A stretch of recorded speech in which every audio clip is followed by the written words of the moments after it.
Hello everyone, welcome again to my channel. তোমরা দেখছো Bengali blogger কাকলি। আজকে রোববার, আমি শুরু করছি আমার ব্লগ। এখনও যে ভিউয়ার্সরা আমার চ্যানেলটিকে সাবস্ক্রাইব করোনি তাদের উদ্দেশ্যে অনুরোধ রইল, প্লিজ ডু কনসিডার সাবস্ক্রাইবিং। তাহলে আমার ভিডিওর নোটিফিকেশান তোমাদের কাছে পৌঁছে যাবে আমার ভিডিও আপলোড করার সঙ্গে সঙ্গে। তাহলে চলো ভিডিওটা শুরু করছি। রোববারের সকাল মানে একটু বেলা করে ঘুম থেকে ওঠা। সকালবেলা তোমাদের আমার আম গাছের আম দেখাই চলো। দেখতে পাচ্ছ আমগুলো কিন্তু বেশ বড় বড় হয়েছে, তাই না? কিছু ফুল পড়ে গেছিল ঝড়ে, তারপরে এইটুকুই অবশিষ্ট আছে। খুব সুন্দর লাগছে। সকালবেলা স্নান করে নিলাম। সকাল নয়, এখন বেলা 10টা বাজে। তারপরে পুজোতে বসলাম। দেখো, এটা হচ্ছে আমার গাছে ফুটেছে পদ্ম ফুল।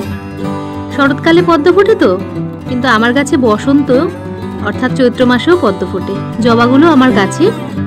এবার পুজোটা সেরে ফেলি, তারপরে কথা বলি, কেমন? রোববার সকালে ব্রেকফাস্ট রেডি। কি আছে বলো তো এই ঝুড়ি ভাজার তলায়? চাউমিন। চাউমিনের ওপরে এরকম ঝুড়ি ভাজা দিয়ে খেতে কিন্তু ভীষণ ভাল লাগে। কখনো ট্রাই করে দেখো তোমরা যারা খাওনি এভাবে। ব্রেকফাস্টের পর একটু মিষ্টি দই রয়েছে ঘরে, তা দিয়ে বানাচ্ছি লস্যি। বানানো হয়ে গেছে, এবারে সার্ভ করে দিই। ছেলে লস্যি খায় তো 3টে জায়গা নিয়েছি, 3টে গ্লাসে সার্ভ করে আমরা 3জন খাবো। গরম পড়তে না পড়তেই কিন্তু এই দইয়ের লস্যিটা খাওয়া খুব ভালো, খেতেও ভালো লাগে। আর আমি মিষ্টি দই দিয়ে করেছি, তাই মিষ্টি মিষ্টি হবে। আর কি, রান্না পর্ব শুরু হয়ে গেল। দেখো পেঁয়াজ ভাজছি। আজকে রোববার মানে মাংস, চিকেন অবভিয়াসলি। তো চিকেনটাকে প্রথমে আমি ম্যারিনেট করে রেখেছি সমস্ত মশলা দিয়ে। আদা বাটা, রসুন বাটা, লঙ্কা বাটা, পেঁয়াজ বাটা, জিরে গুঁড়ো, হলুদ গুঁড়ো, নুন, তেল, সমস্ত কিছু দিয়ে ম্যারিনেট করে রেখেছিলাম। এবার এই ভাজা পেঁয়াজের ওপরে ছেড়ে দিলাম। খুব শর্টকাটে আজকে রান্না করব চিকেন কষাটা। নেড়ে চেড়ে নিয়ে এবারে ঢেকে রাখবো। তবে খুব কষা করব না, একটু ঝোলঝোলি করব, কারণ ছেলে ভালোবাসে। দেখো রেডি হয়ে গেছে আমার মাংসের ঝোল, চিকেনের ঝোল আর কি। তোমাদের বলা হয়নি, আমি একটা স্মার্টফোন অর্ডার করেছিলাম স্ন্যাপডিল থেকে, মাইক্রোম্যাক্সের। তো সেটা চলো আজকে চলে এসেছে, তোমাদেরকে আনবক্সিং করে দেখাই। এই দেখো স্ন্যাপডিল থেকে এসেছে। চলো এটা তোমাদের আমি খুলে দেখাচ্ছি।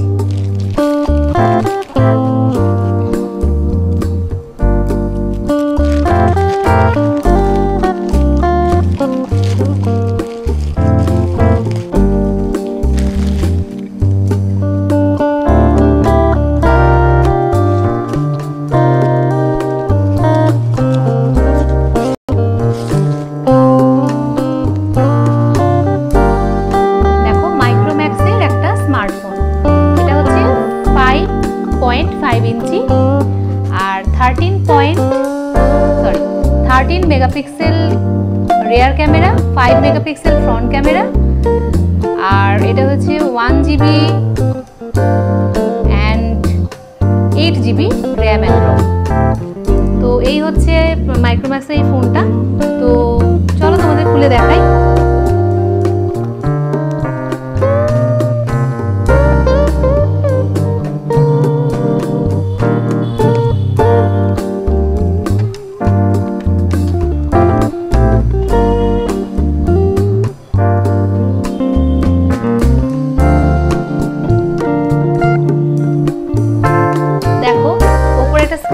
দিয়েছিল সেটা আমি লাগিয়ে দিলাম। তো এই হচ্ছে ফোনটা, দেখতে পেলে কেমন লাগলো অবশ্যই বলো। এরপর আমি চালু করে এটা তোমাদেরকে দেখাচ্ছি। এটা মোটামুটি রেডি। এখন সবকিছু ঠিকঠাক করে দিচ্ছি, তারপর কালকের মধ্যে মার কাছে পৌঁছে দেব। আমি খুব হ্যাপি, মাকে এই ফোনটা দিতে পেরে ভীষণ আনন্দ হচ্ছে। হঠাৎ কেন ফোন কিনলাম আমি, তাই তো? অ্যাকচুয়ালি আমার মায়ের ওই কিবোর্ড দেওয়া ফোন অলরেডি আছে, কিন্তু এখন মায়ের প্রয়োজন হচ্ছে একটা স্মার্টফোন। ভাবছো কেন মায়ের হঠাৎ স্মার্টফোনের কি প্রয়োজন? মায়ের তো শুধু ফোন করা এবং ফোন আসলে রিসিভ এবং এটাই হয় আর কি, জেনারেলি তাই হয়। কিন্তু আমার মায়ের ক্ষেত্রে কিন্তু একটু আলাদা ব্যাপার হয়েছে। তার কারণ হচ্ছে আমার মা, আমি যেহেতু ইউটিউবে ভিডিও দিচ্ছি তো সেইগুলো আমার মা দেখতে চায়, আর সেটা বারবার দাদাদের ফোনে বা বৌদিদের ফোনে দেখতে অনেক সময় কি হয়, হয়ে ওঠে না হয়তো, বা হয়তো ভাবছে যে নিজের মতো করে দেখবে। মানে মা কি ভাবছে সেটা নয়, আমি ভাবছি যে মা আমার ভিডিওগুলো নিজের মতো করে যখন সময় পায় নিজের ঘরে বসে যখন খুশি দেখুক, এবং আমি আপলোড করার সাথে সাথেই যেন মা দেখতে পায়। মার ভীষণ মা কিন্তু আমাকে সমস্ত ব্যাপারে ভীষণ পরিমাণে অনুপ্রেরণা দেয়। মানে একটা সবচেয়ে বড় অনুপ্রেরণা আমার জীবনের হচ্ছে আমার মা, সে ছোট থেকে শুরু করে আজ অবধি। তোমাদের আমি আগের একটা ব্লগে বলেইছি, মাত্র 6 বছর বয়সে আমি আমার বাবাকে হারাই। তারপর থেকে আমি মায়ের কাছেই বড় হই, আর আমার 2 দাদা আছে।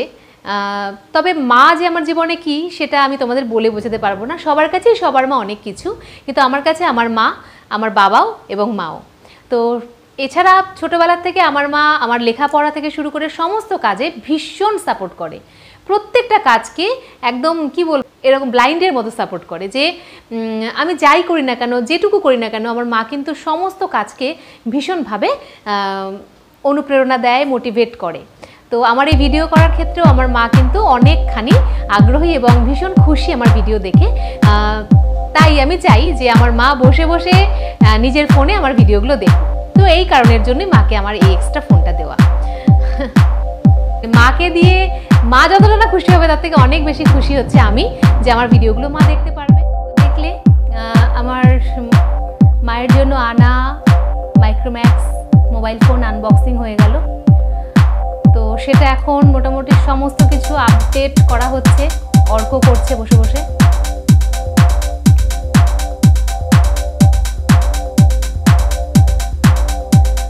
তো ও সমস্ত কিছু ঠিকঠাক করুক, তারপরে মায়ের কাছে পৌঁছে দেব। তো যাই হোক, এখন বাজে সন্ধে 5:50, মানে 6:10। তখন সন্ধে কিন্তু হয়ে গেছে ঠিকই, তবে অনেকটাই আলো রয়েছে বাইরে। আস্তে আস্তে অনেকটাই কিন্তু দিন বড় হয়ে গেল। যাই হোক, আমার এক ভিউয়ার বলেছো যে তোমার নামটা নিতে আমার ব্লগে। তো তোমার নাম, তোমার যে আইডিটা রয়েছে তাতে রয়েছে মোনালি, আর তুমি মৌসুমি বলে কিছু একটা লিখেছো। তো আমি দুটো নামই নিলাম, যে মোনালি এবং মৌসুমি। তোমাকে অনেক অনেক ধন্যবাদ আমার ব্লগ দেখার জন্য। খুব খুব ভালো থেকো, আনন্দে থেকো। আর একজন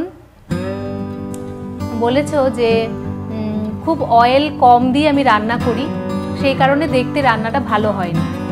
তুমি ঠিকই বলেছো, আমি সত্যি অয়েল ভীষণ কম ইউজ করি। রান্না কতটা সুন্দর দেখতে হলো সেটা আমার কাছে ম্যাটার করে না, আমার কাছে কতটা হেলদি হলো সেটাই ম্যাটার করে। আর একজন বলেছো, যে নামটা এই মুহূর্তে আমার মনে পড়ছে না, বলেছো যে আমার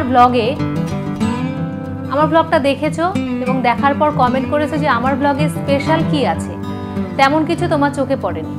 তো আমি তোমাকে বলি যে দৈনন্দিন আমাদের জীবনে সব কিছুকে যদি সেই রকম দৃষ্টিভঙ্গি দিয়ে দেখো তাহলে সবই স্পেশাল। আর তুমি যদি অনেক স্পেশাল কাজও করো কিন্তু তোমার মনে থাকে দৈন্যতা, তাহলে কিন্তু তোমার সেই স্পেশাল কাজগুলোকেও স্পেশাল মনে হবে না। তুমি তার মধ্যে থেকেও দেখবে একটু একটু করে খুঁত বার করবে যে এটা তো স্পেশাল হলো না। তো আমার কাছে মনে হয় আমার সারাদিনের যা কাজকর্ম আছে সেগুলো একদম স্পেশাল, কারণ প্রত্যেক দিন নতুন দিন, আর প্রতিটা দিনের কাজ কিন্তু পরের দিন আর কখনোই ফিরিয়ে আনা যায় না। তাই প্রত্যেকটা দিনই নতুন এবং প্রত্যেকটা দিনের কাজই স্পেশাল, এটা আমার। আচ্ছা, যাই হোক, এবার আর 2-1 ভিউয়ার্সকে আমি বলবো যে তোমরা তোমাদের চ্যানেল থেকে আমার চ্যানেলে আসছো, এসে সবার কমেন্টের নিচে নিজেদের চ্যানেলের লিঙ্কগুলো দিচ্ছ। তাতে হচ্ছে কি, আমি যখন স্প্যাম কমেন্টসগুলো চেক করছিলাম তখন দেখলাম তোমাদের কমেন্টস সহ তুমি যাদের কমেন্টের নিচে কমেন্ট করেছো তাদের কমেন্টগুলো পর্যন্ত স্প্যাম হয়ে গেছে। তারা কিন্তু ভিডিওটা দেখে খুব সুন্দর কমেন্ট করেছিল, কিন্তু আমি বাধ্য হয়েছি সমস্ত কমেন্টগুলো ডিলিট করতে। তাহলে এটা করো না, এটা কারো চ্যানেলে গিয়ে করো না, এটা কিন্তু তাতে তোমারও লাভ হবে না এবং যার কাছে গিয়ে করছো তার প্রতিটা কমেন্ট স্প্যাম করছো, প্লাস তার ভালো কমেন্টসগুলোকে ডিলিট করতে বাধ্য করছো।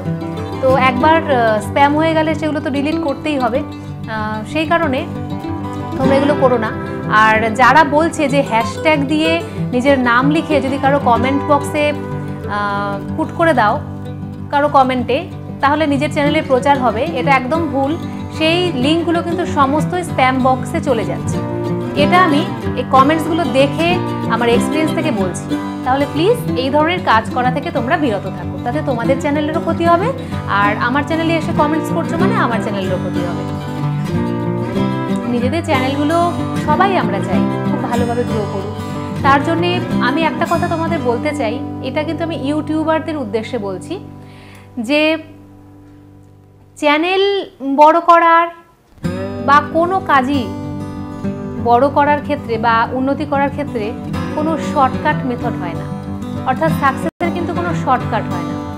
যতই চেষ্টা করবে যে শর্টকাট মেথড দিয়ে তুমি চ্যানেলটাকে বড় করবে, সেটা সম্ভব নয়। একটা মিনিমাম টাইম কিন্তু চ্যানেলকে দিতে হবে, আর একটা ভালোবাসা তো রাখতেই হবে। আর ভালোবাসাটা সেই পর্যায়ে যেতে হবে যে যাতে তোমাকে মনে হয় তোমার মধ্যে একটা পাগলামো লক্ষ্য করা যাচ্ছে, কারণ পাগলামো না থাকলে কিন্তু কোনো কাজের প্রতি যে আমাদের ভালোবাসা আছে সেটা প্রমাণ হয়। যাই হোক, অনেক হয়তো কথা বললাম, তোমরা সেইভাবে মাইন্ড করো না, একটু কথাটা বোঝার চেষ্টা করো, কারণ আমি কিন্তু কাউকেই হার্ট করতে চাইনি। আমি এগুলো বললাম জাস্ট ফর ইনফরমেশন দেওয়ার জন্য। মানে বলি, আমার এক ছোট্ট বোন ইউটিউবার, তুমি আমাকে অনেকবার জিজ্ঞেস করেছো বা রিকোয়েস্ট করেছো যে ভিউ বাড়ানোর টিপস কি, কিভাবে ভিউ বাড়ানো যায় ইউটিউবে।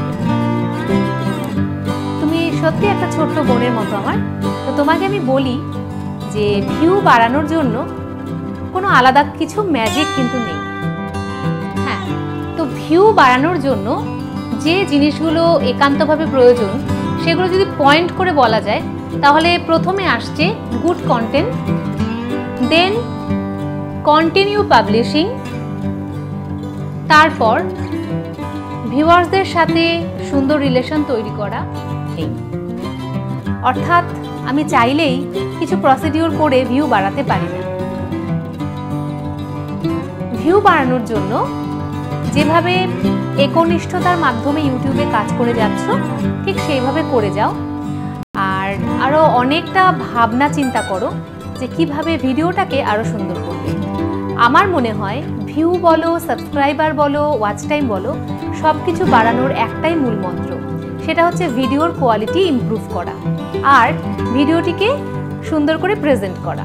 তা তোমার যাই কন্টেন্ট থাকুক না কেন, হয়তো তোমার কন্টেন্ট খুবই নর্মাল, খুবই স্বাভাবিক, কিন্তু তুমি যদি সেই কন্টেন্টটার হাত ধরেই ভিডিওটাকে সুন্দর করতে চেষ্টা করো এবং অনেক ভালোভাবে ভিডিওটাকে প্রেজেন্ট করো, তাহলে আমার মনে হয় ভিউ, সাবস্ক্রাইবার্স, এভরিথিং বাড়তে থাকে। আর আরেকটা কথা বলবো যে ভিউ বাড়ানোর জন্য লাগাতার ভিডিও পাবলিশ করা প্রয়োজন। তো ভিডিওর মাধ্যমেই ভিউয়ার্সরা আমাদের চেনেন এবং তাদের মূল্যবান সময় নষ্ট করে আমাদের ভিডিওগুলো দেখেন, মূল্যবান সময় এবং তাদের ইন্টারনেট খরচা করে আমাদের ভিডিওগুলো দেখেন। তাই ভিডিওর আপডেট কিন্তু খুব তাড়াতাড়ি দিতে হবে। এবং আরেকটা কথা আমি বলবো যে ভিউয়ার্সদের সাথে, সাবস্ক্রাইবারদের সাথে একটা সুন্দর সম্পর্ক রাখতে হবে, যার মাধ্যমে কিন্তু আমাদের ভিউয়ার্স আরও অনেক অনেক। রাত 8টা বেজে গেছে, বাইরে কিন্তু প্রচণ্ড ঝড় বৃষ্টি হচ্ছে।